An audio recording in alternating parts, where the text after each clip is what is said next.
শেখ যে আয়াতটা পড়ছিলেন খুব গুরুত্বপূর্ণ, শিরকের আখেরাতের যত ক্ষতি এই একটা আয়াতে আল্লাহ তাআলা একত্রিত করে ফেলেছেন। তো দুটো চলে গেছে, একটা বাদ রয়ে গেছে, ওটা আগে শেষ করা দরকার।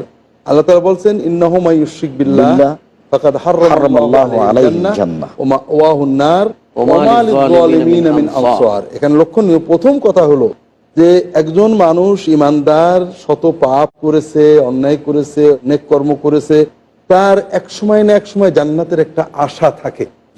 যে কোনো অপরাধী দুনিয়ার আইনে অনেক অপরাধ করেছে, অনেক অন্যায় করেছে, তার আশা থাকে যাবজ্জীবন হবে, তারপর একবার বেরোবে, 10 বছর 20 বছরের জেল হবে, একবার বেরোবে। কিন্তু যে ব্যক্তি শিরক করলো তার জন্য আল্লাহ স্পষ্ট বললেন তার জন্য হারাম হয়ে গেল। আর দ্বিতীয় একই সাথে বলে দিলেন তার চিরস্থায়ী নিবাস হবে জাহান্নাম। এখানে সবচেয়ে সর্বশেষ যে বিষয়টা, শিরক মানুষ যে জন্য করে সেটা হলো কেউ না কেউ তাকে তরাই নিয়ে যাবে, মনে করেই করে। শিরকের উদ্দেশ্যই হলো কেউ আমাকে সাহায্য করবে, আল্লাহ তাআলা রেগে আছেন বা আমাকে শাস্তি দেবেন, একজন আমাকে সাহায্য করে তরাই নিয়ে যাবে। এক্ষেত্রে খুব বড় উদাহরণ, যেমন ঈসা আলাইহিস সালাম আল্লাহ নিয়ে যাওয়ার পরে সাধু পল এসে বললেন যে তোমরা ঈসা মসিহকে আল্লাহর বেটা, আল্লাহর জাতের অংশ, আল্লাহ নূর থেকে আগত বলে বিশ্বাস করো, তোমরা যত গুনাহ করো ঈসা মসিহ তোমাদেরকে তরিয়ে নিয়ে যাবে।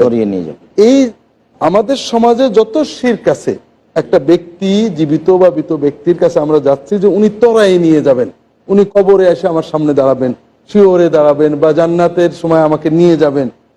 আল্লাহ এখানে স্পষ্টই বলে দিলেন যে শিরিক করার পরে আর কেউ তরাই নেই, কেউ থাকবে না, সুপারিশ এটা যারা তাওহীদের ভিতরে থাকবে তাদের জন্য।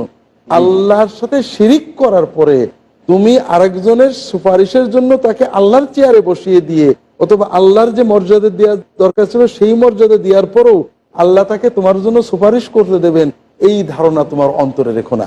এই জন্য আল্লাহ তাআলা বললেন